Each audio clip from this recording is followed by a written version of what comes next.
algumas situações revelam da perversidade humana. Uma delas é quando a religião se presta a entrar nesses debates, como o aborto, por exemplo. Quando homens resolvem opinar sobre um assunto que não é um lugar de fala dos homens. Eu, como psicanalista, posso falar sobre isso do ponto de vista da mente humana, do inconsciente, mas não do ponto de vista da mulher e do seu corpo. Eu posso ser contra na minha vida. Ainda que ser contra significa apenas uma posição, mas não uma intervenção. A minha opinião, ela só é manifesta quando perguntada. O que você pensa?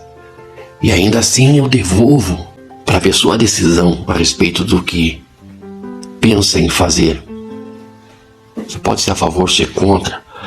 Muito embora não exista, não tem possibilidade de alguém ser a favor.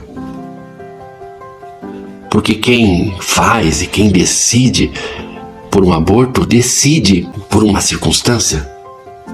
É um abuso. Um aborto provoca muita dor. E muito trauma. Por isso é uma questão de saúde, não é uma questão de polícia.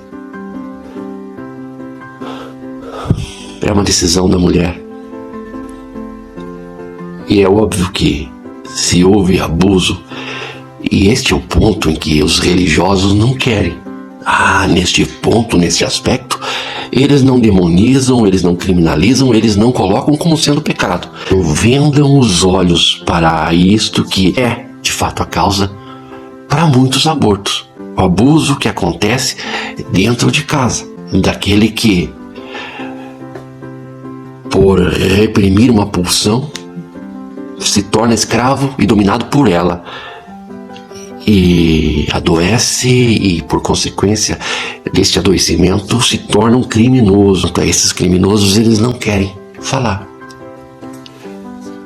Porque é muito mais fácil culpabilizar a vítima. Principalmente se o algoz é um legislador. Principalmente se o algoz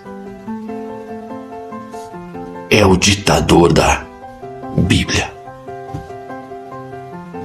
A religião escraviza.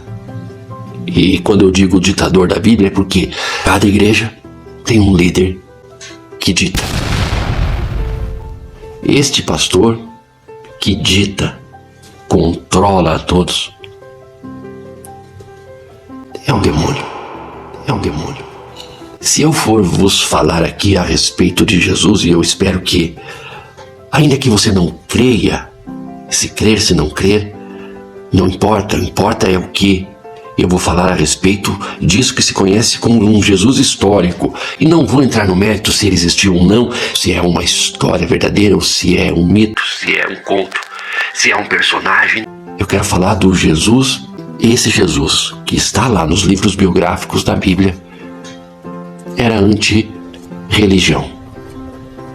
Então transformar aquilo que ele disse que liberta, que traz liberdade, em um instrumento de controle, é a primeira das muitas heresias construídas a partir do nome histórico deste Jesus, que em todas as oportunidades se manifestou contra o controle, contra uma liderança vertical. E enquanto falou de líder, falou de alguém que serve, e aquele que serve é aquele que está a serviço. Logo, quando Jesus falava de liderança, ele falava de alguém que trabalha para os outros.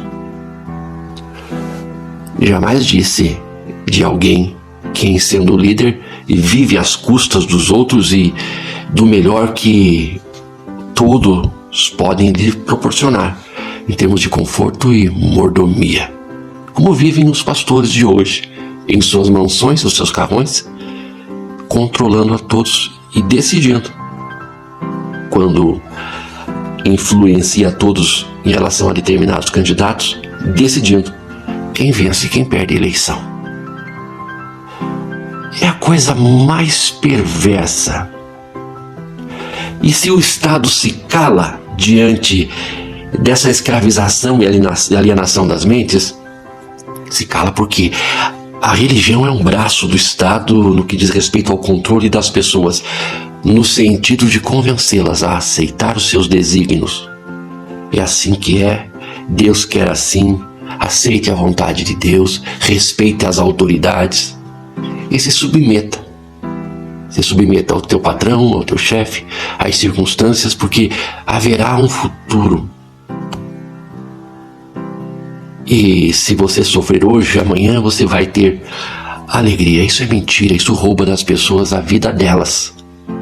E a chance de sentir, de experienciar, de crescer, de aprender, de errar, de cair, levantar e viver em sua vida o processo que nos torna humanos. Igreja é fábrica de clones. Eu acredito em Jesus e acho ele maravilhoso. Mas o que fizeram da mensagem dele para controlar pessoas é inaceitável. E essa questão do aborto, isso não era pauta, nunca foi pauta de Jesus. Moralismo é pauta de tarado. Repressão é pauta de recalcado.